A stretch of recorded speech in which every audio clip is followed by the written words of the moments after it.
Ya, jadi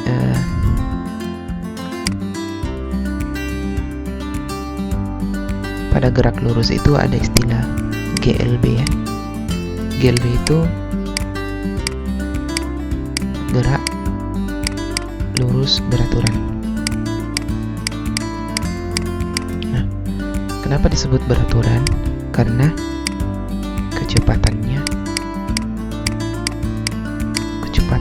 tetap. Nah, artinya untuk memahami gerak lurus, kita terlebih dahulu harus tahu apa itu kecepatan. Nah, kalau sebuah benda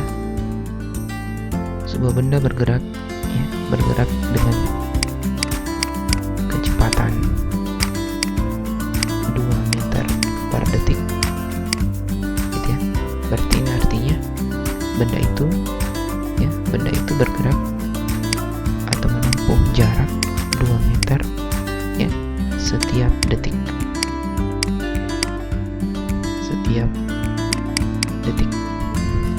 Jadi kalau benda tersebut bergerak selama 1 detik, maka jarak yang ditempuhnya adalah 2 meter.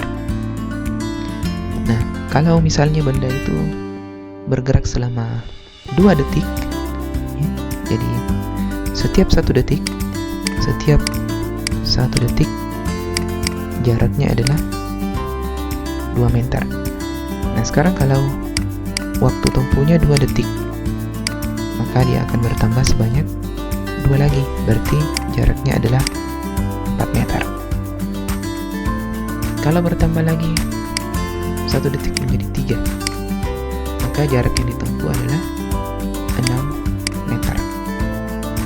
Kalau bertambah lagi 1 detik, maka jarak yang dia tempuh adalah 8 meter. Begitu seterusnya.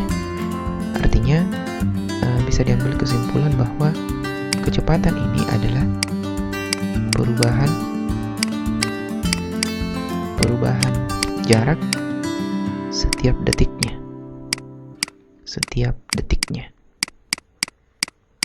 Nah, seperti itu. Jadi kalau benda bergerak dengan kecepatan 4 meter per detik ya, berarti setiap detiknya ya, setiap 1 detik jarak yang dia tempuh adalah 4 meter. Jadi pahami? Kalau waktu yang ditempuh adalah 2 detik, maka jarak yang ditempuh adalah 8 meter. Nah, seperti itu. Kalau kecepatan disimpulkan sebagai V ya, jadi kecepatan itu bahasa Inggrisnya adalah velocity. Kemudian jarak itu adalah S ya, dan waktu. Jadi setiap detik ini menunjukkan waktu, gitu ya. Berarti waktu itu adalah T. Maka untuk GLB ada 3 variabel, ada 3 besaran fisika yang bisa kita hitung ya, yaitu kecepatan, jarak, dan waktu. Karena kecepatannya tetap ya, maka kita anggap bahwa kecepatan setiap detiknya itu selalu sama. Nah, sehingga kalau kita buat hubungan antara V, S, dan T ya, maka bisa didapatkan bahwa kecepatan itu adalah jarak dibagi dengan waktu.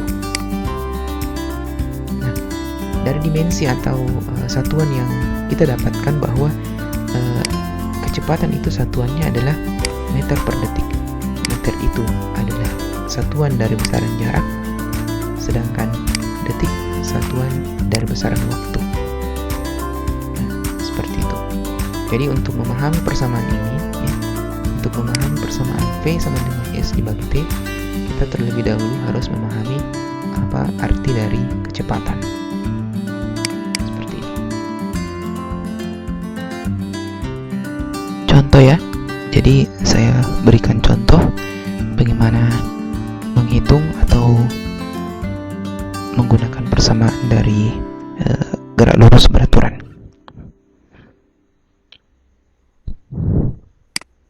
Contoh, kalau ada sebuah benda bergerak dengan kecepatan 6 meter per sekon selama 10 detik. Hitung jarak yang ditempuh benda tersebut. Nah, jadi sekali lagi dalam menjawab soal seperti ini kita harus tahu apa arti dari 6 meter per detik. Gitu ya, berarti 6 meter per detik itu artinya bahwa benda tersebut jika dia bergerak selama 1 detik, maka jarak yang ditempuhnya adalah 6 meter. Nah, ternyata di soal waktu yang ditempuh itu adalah 10 detik. Gitu ya. Nah, artinya kalau 1 detik itu 6 meter, berarti 10 detik itu jaraknya adalah 6 dikali 10 sama dengan 60 meter. Nah, seperti itu. Nah, kalau kita mau menggunakan persamaan yang sudah diketahui, maka V-nya di sini adalah 6 meter per sekon, kemudian T-nya adalah 10 detik. Maka dengan persamaan S itu adalah V dikali T. Nah, V dikali T. V-nya sama dengan 6, T-nya sama dengan 10. Maka jarak yang ditempuh adalah 60 meter. Seperti itu. Nah, tiga besaran ini ya, tiga besaran fisika ini, V, T, dan S ya, kalau kita mau mengingat persamaannya kita tinggal gunakan segitiga ajaib ya. Jadi ada istilah segitiga ajaib, di atas S, di bawahnya V, dan di sini T. Jadi kalau kita mau mencari V, tinggal kita tutup saja ini, maka V itu sama dengan S dibagi dengan T. Kalau kita mau cari S itu adalah V, dan di sini adalah kali ya, kali dengan T. Kalau kita mau cari T, maka tinggal T-nya ditutup, kemudian S dibagi dengan V. Nah, seperti itu. Jadi soal jadi jenis-jenis soal yang bisa kita gunakan ya, yang bisa kita selesaikan dengan persamaan ini adalah jenis soal GLB. Ya, kita lanjut ke contoh soal yang kedua. Dua buah benda A dan B mula-mula berjarak 120 meter satu sama lain. Keduanya masing-masing bergerak dengan kecepatan 8 dan 4. Jika keduanya bergerak saling berlawanan dalam waktu yang sama, kapan dan di manakah mereka akan bertemu? Jadi di sini kata kuncinya adalah berlawanan, gitu ya. Jadi dia bergerak dalam arah yang berlawanan. Nah, kalau kita gambarkan,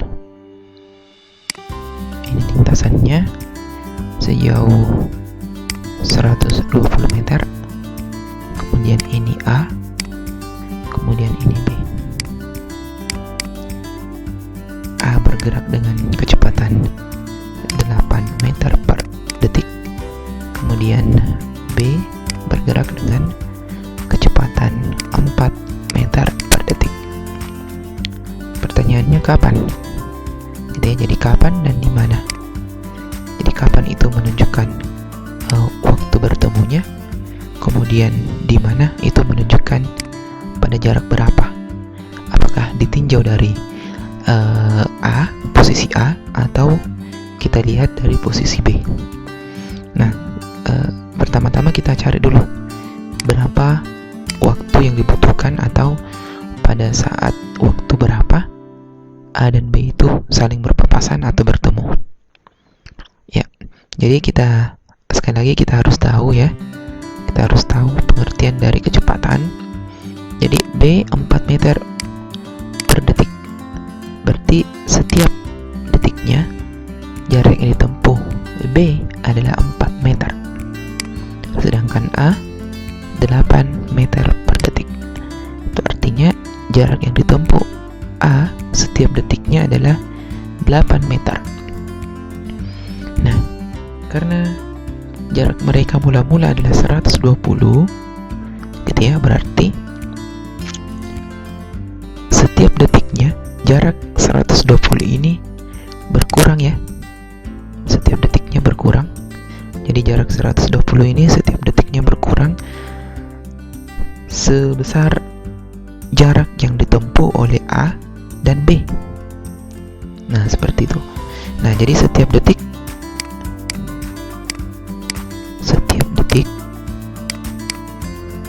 A menghabiskan ini atau mengurangi 120 itu sebesar 8 meter. Sedangkan ini A ya. Sedangkan B itu menghabiskan atau mengurangi 120 sebesar 4 meter setiap detiknya. Artinya 120 ini itu dalam setiap detiknya itu berkurang sebesar 8 tambah 4 12 meter setiap detiknya. Itu artinya setiap detiknya 120 ini bagi 12, maka dia akan habis dalam waktu 10 detik. Nah, seperti itu. Ketika habis ya, ketika 120 ini sudah habis, itu artinya A dan B itu telah saling bertemu. Berarti waktu bertemunya A dan B itu adalah sebesar 10 detik. Nah, seperti itu. Kemudian untuk menghitung seberapa jauh jarak yang ditempuh pada saat mereka bertemu di 10 detik itu, jadi kita bisa bikin atau membuat acuan sebanyak 2 ya, karena di sini A dan B. Kalau misalnya kita perhatikan atau kita tinjau titik acuannya adalah A ya, kecepatan A adalah 8, sedangkan waktu bertemunya adalah 10 detik. Berarti A itu adalah 8 kali 10 detik sama dengan 80 meter dari A.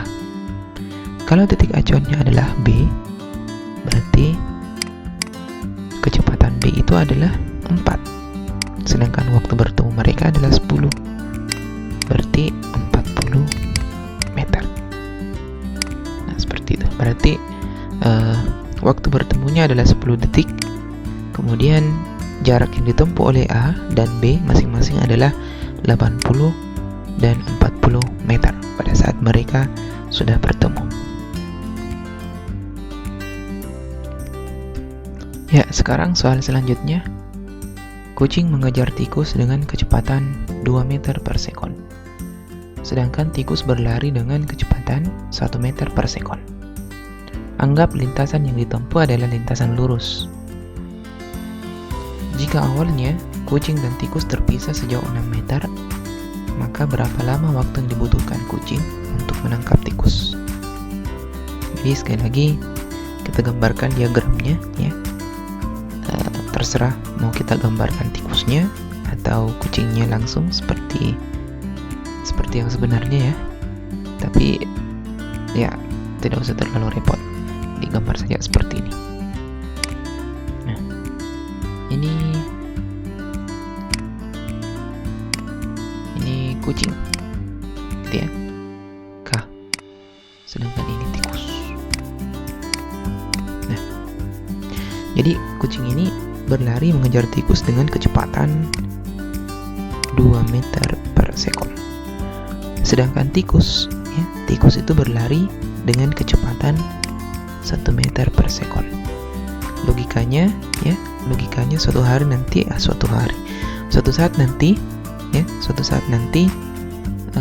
kucing ini pasti bisa menangkap tikus karena kecepatan berlari kucing lebih besar daripada kecepatan berlarinya tikus.